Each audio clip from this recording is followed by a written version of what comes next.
It is the most widely produced weapon in history, a symbol of revolution and absolute reliability. 70 years later, the silhouette of the Kalashnikov remains the undisputed king of the battlefield. But its journey begins far from the front lines, inside a massive, heat-filled industrial forge. It starts as a simple coil of cold-rolled carbon steel, rough, heavy, and ready for transformation. Massive hydraulic presses, exerting tons of force, prepare to stamp the steel into shape. With a deafening crash, the flat steel is punched into the iconic U-shaped receiver body. Unlike modern rifles milled from aluminum blocks, this stamped steel design is cheap, fast, and incredibly durable. Automated punches blast holes through the receiver for the rivets that will hold it together forever. The stamped receiver enters a furnace.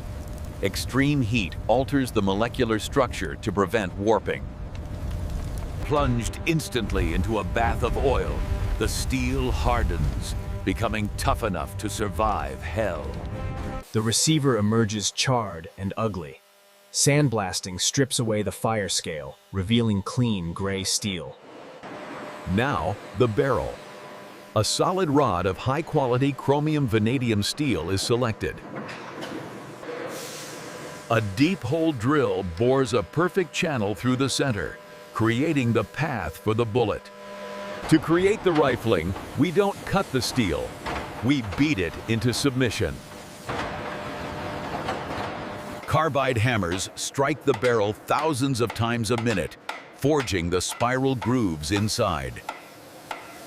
The result is a barrel with a mirror-smooth interior, compressed for extreme longevity.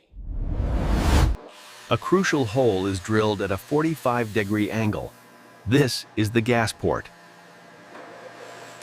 To survive the harshest conditions, the bore is plated with hard industrial chrome.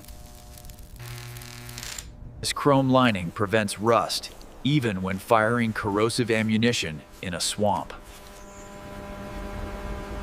The front trunnion is riveted to the receiver. These rivets must hold the explosion contained. The barrel is pressed into the receiver trunnion with 12 tons of hydraulic force. A solid steel barrel pin is driven through the assemble, locking the barrel in place forever. The rear sight block is heated and pressed onto the barrel. It will hold the adjustable aiming leaf. Next, the gas block. This critical part channels the explosion's energy to cycle the gun. The front sight post is tapped into place and aligned with lasers for factory accuracy. Now for the soul of the weapon. The furniture is not plastic, but tough, laminated birch wood. Thin layers of wood are glued and pressed together under immense heat, creating a material stronger than solid timber. High-speed profiling machines carve the rough rectangular blocks into the famous stock shape. The varnished wood cures in heat racks, hardening into a shell that resists sweat, oil, and blood. Meanwhile, the bolt carrier is machined from a solid steel billet. This is the hammer of the gun. The long chrome-plated gas piston is screwed into the carrier. This rod harnesses the explosion. A rivet is crushed into the joint to ensure the piston never vibrates loose during automatic fire. The bolt itself is cut with large locking lugs. It rotates to seal the chamber before firing. The recoil spring is wound from high-tension music wire. It captures the energy of every shot. The metal parts are sprayed with a tough, black enamel paint over a phosphate base. The gray steel receiver is coated in a thick, matte black paint. The paint is baked on. It isn't pretty, but it prevents rust for 50 years. Assembly begins. The wooden stock is hammered into the rear of the stamped receiver. The fit is tight. Two long wood screws bite into the timber, securing the connection against recoil. The upper and lower wooden handguards are locked onto the gas tube. They protect the soldier's hands from the searing heat of the barrel. The pistol grip is installed, often made of bakelite, a reddish plastic that survives nuclear fallout. The trigger group is dropped in. It is a masterpiece of simplicity. Just a hammer, a spring, and a hook. Now, the bolt carrier group slides onto the rails. This heavy steel mass is the engine of the gun. The recoil spring is compressed behind it, ready to slam the bolt forward with lethal force. The stamped steel dust cover is snapped into place. The rifle is now a sealed unit.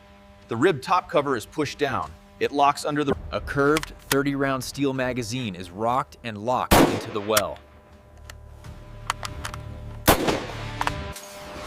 But looking good isn't enough.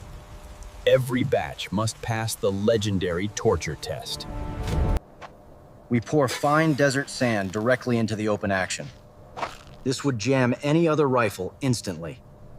The trigger is pulled. The heavy gas piston powers through the grit without hesitation. Next, the nightmare scenario. Thick, sticky mud that acts like glue. It is pulled out, dripping with sludge. The soldier doesn't even wipe it off. The loose tolerances allow the mud to be blasted out by the violent action. It fires every single time. Passed for combat. The rifles are dipped in heavy cosmoline grease for long-term storage. They are wrapped in wax paper. This smell is the signature scent of a fresh factory rifle. 10 rifles are packed into a rough wooden crate, alongside magazines and bayonets. These crates are loaded onto trains and planes, destined for conflicts around the globe.